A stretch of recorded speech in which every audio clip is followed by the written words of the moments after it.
little bit about this term that you're using when you're speaking, which is that white body. I know that you do racial justice work as well with white body folks, and so can you share a little bit more about like what's behind that terminology, and share a little bit about the work that you do in general? Yeah, for sure. So, whiteness was a creation of humans. The term calling people white was a particular thing that happened in the late 1600s in the United States. People didn't consider themselves white before that. Just as similar, people didn't consider themselves black before that. People considered themselves from the areas in which they came from. I am German, or I am West African, or I am, whatever it may be. Like there was a relationship to land, to space. So when whiteness was created in the late 1600s, it was created out of a desire to control and to create money for wealthy people in European bodies and skin that was lighter.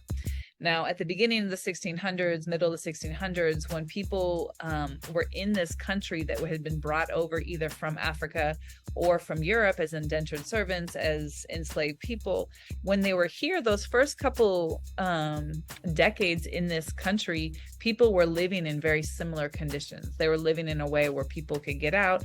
And so the creation of whiteness and simultaneously the creation of blackness was created in a way to divide and conquer, to try and teach people that there is difference. There's so much difference that you are now better and you are now worse. And that creation to me is dehumanizing in itself, to take away the depth of who we are and put a terminology that is a color that is not even true. Like I might be light skinned, you might be dark skinned, but you're not black, I'm not white, right? These ideas of color are very, I think it takes away the depth of who we are as people. Now, I understand the Black Power movement, and there's like a reclamation of blackness.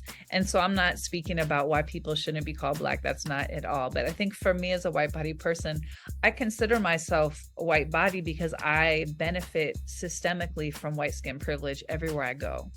I live in this country. I've lived, my family ancestry on my father's line has been here for many generations. So I have inherited behaviors and experiences and livelihood of being in a white body in the Americas, the United States specifically, which creates a level of privilege that I don't want to deny. I also know that whiteness is not what I want to be, because there is nothing that can be. What is whiteness without power, control, and domination, right? Because whiteness was created in order to have power, control, and domination. And so I don't want to keep being white. My point in life is to be as least white as possible so I can be more human.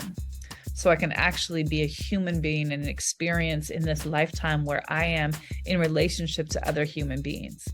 But I don't want to say, oh, I'm not white, because I think that's denying the social privileges and the experience that I'm in. And so I started using the phrase white body people to acknowledge, like, I am a white body person, but I am not a white person, because that's not, I don't want to be that. Like I'm working as much as I can to not. And I think my work with other white body people is to help us also say, oh yeah, what can we be outside of whiteness that doesn't deny the experience in this particular way, but also is not trying to, because to be that is to still be living in this cultural experience that is very harmful to others. I think it's a great way to start deconstructing these man-made constructs, right? That, and for yourself, being a white body person, one, acknowledging that, yes, it does allow for a certain amount of privilege and power.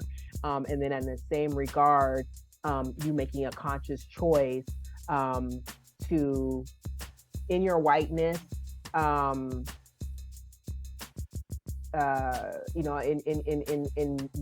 in various situations or cases to leverage it, right? So like that's more the lines with who you are trying to be, as someone who leverages the whiteness that you were born into, versus capitalizing on it, with your privilege, what have you. And so making that distinction, I hear, is that's being very important, in deconstructing this idea that there's actually this thing called race. And just being in Kenya, that was a big thing that was so shocking to me. Like it's so ingrained in our culture, and it's like non-existent there. Like there is no construct of race there, right? And so, and for us, it's all about race. It gives us our order, like right? Which is why it started. That's the whole right, point. Right. Exactly. And so I think that's just a very interesting conversation. But also I think it's interesting in regards to, when you're doing this deconstructing process, I think everyone comes to this place, like even for me, right, being a Black person, but being a Black person who's had privilege. Like I'm highly educated. I've lived in space where I've had the opportunity to make it, navigate myself through the pitfalls that society creates for Black folks. As you're deconstructing this in pursuit of your humanity, right? Because that's where you're interconnected with everybody, right? That's where we find true connection with all human beings inside of our humanity. So we're all in pursuit of that as we're like deconstructing these concepts that were taught to us.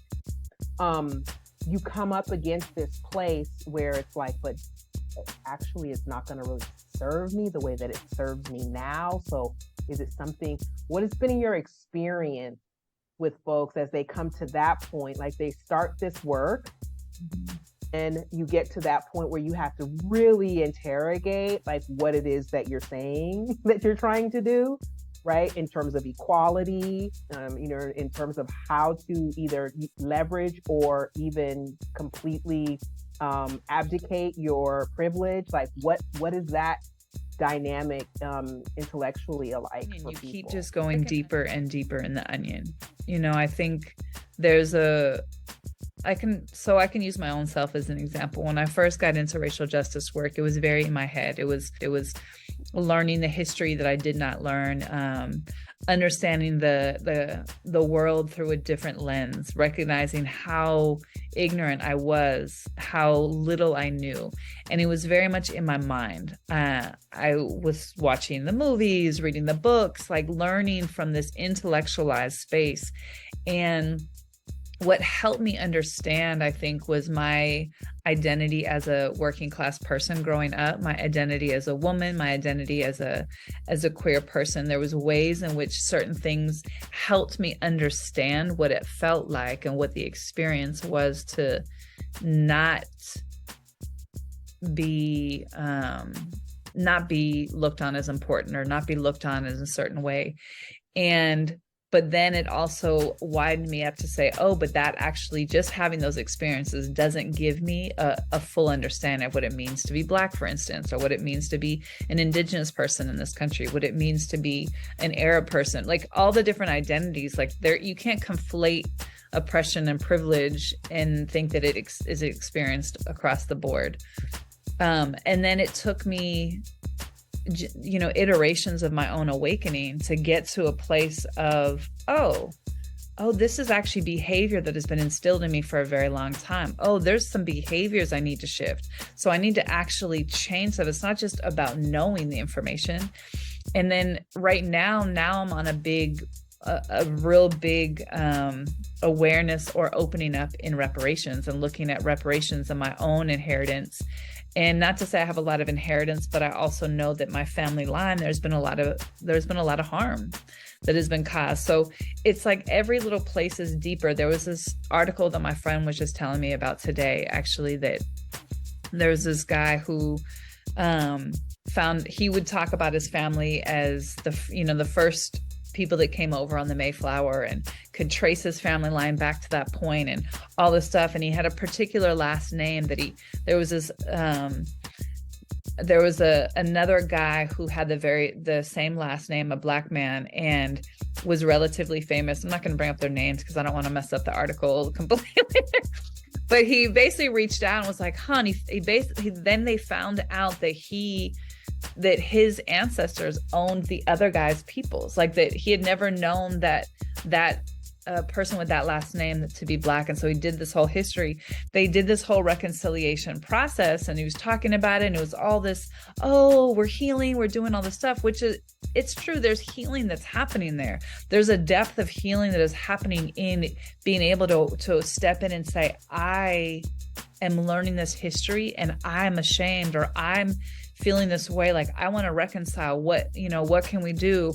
And they became close, and there was all this stuff that's happened. But then years later, he wrote about it. He was like, I realized that whole reconciliation process was about me. It was about him feeling better about himself as a white man, and wasn't necessarily about shifting anything. And then someone had asked, like, have you thought about reparations? Like, how have you been involved in this? Like, oh, it's never really been brought up.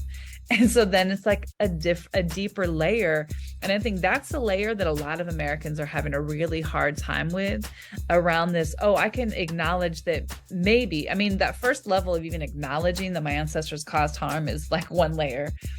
Finding your own familial lineage to know that your family did direct harm to people is another layer of accountability and recognition. But then looking at the economic play that has happened over generations, over this time, and to not say there is still more to do beyond just reconciliation, to me seems really wildly like, I don't understand that. There's a part of me that's just like, oh my God, how do you get to that point and not go there? But as white body people in the Americas, there is a fear of scarcity that has been driving our identity with privilege. And there's just fear.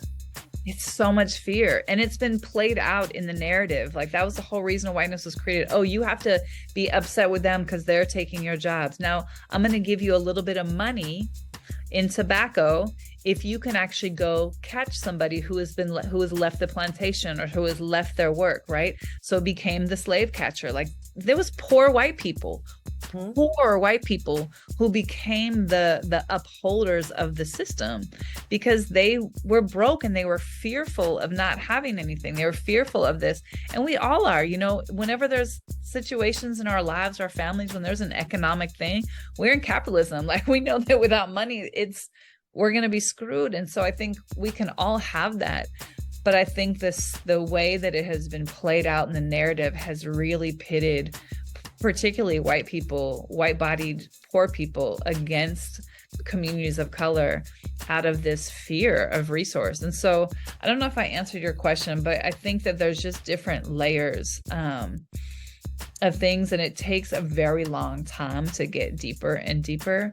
I'm going to say that you answered it beautifully, given how convoluted the question was, because I say that because this is a piece that has happened for me. And then I have white friends who are in this conversation. I know this is going to be really useful for us. I really appreciate you sharing your own personal experience in that way as well, and your explanation.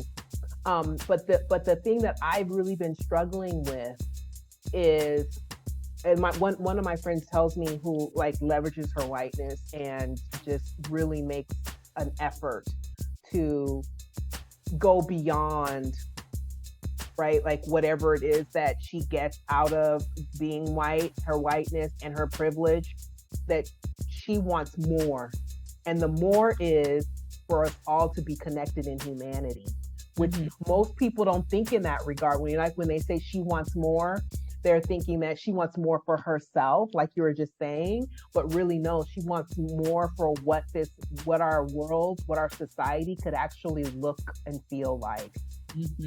And the more is more love, more acceptance, more humanity. more, all the good things. Right. And I think that's why when we get up to this, because as we're doing this work as practitioners, this happens all the time, especially around the racial equity piece, right? I have so many teachers who sit in class and they're looking at me like, this is such bullshit, because they get to that point where it's like, we're talking about implicit bias, we're talking about de-escalation, we're talking about all of these things, right? So de-escalation, that's the somatic body practices that you're talking about. When you come into a situation that's escalated and you bring your body of control and power into the situation, you escalate it, right? Like, it's not my fault they're fighting. No, you're escalating this situation. Let's talk about that piece, like how you're contributing to the thing. And that's not your intention, right? And your intention is to calm it down, but you're calming it down with your body and your control. And that's where the white bodiedness comes in, that actually escalates the situation. Or you put your hand on a black or brown body, and then you're escalating the situation. You might be putting your hands on that body to calm it, but actually you're escalating it, because what they're carrying, the trauma that they're carrying, is repulsed by your touch, right? So it's like, not to look at it like we're pointing the finger at you and who you're being, but just inviting you to really explore the awareness around how these things translate. In your explanation, like, I got all of those pieces, and I really appreciate you sharing it, because when I was asking the question, that's what I was trying to get to, right? And so your explanation really helped me. It's like, oh yeah, that's actually what I'm trying to say. And so like, so I like that you said that it's like, as you're guiding folks through this process, you're inviting them to go from layer to layer to layer with you, right? You're guiding the process, but you're also in partnership with them as you're practicing it yourself, right? So layer to layer, keep going, right? So you can get to that ideal of, being in a space where we all get more, versus being stopped at that layer where you're confronted with your fear. You're confronted with what happens if I really lean into these ways of being. What do I lose?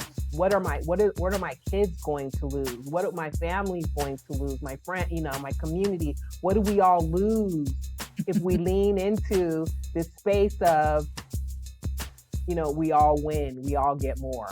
Right. And so I am inviting you all to check out our part 1 on our website, and also there will be a link on the YouTube channel for part 2. Thank you so much, Kusum. Keep doing the beautiful, wonderful work that you are doing. Let's stay in touch. Thank you, Phoebe. Much love to you. So great to talk with you. You too.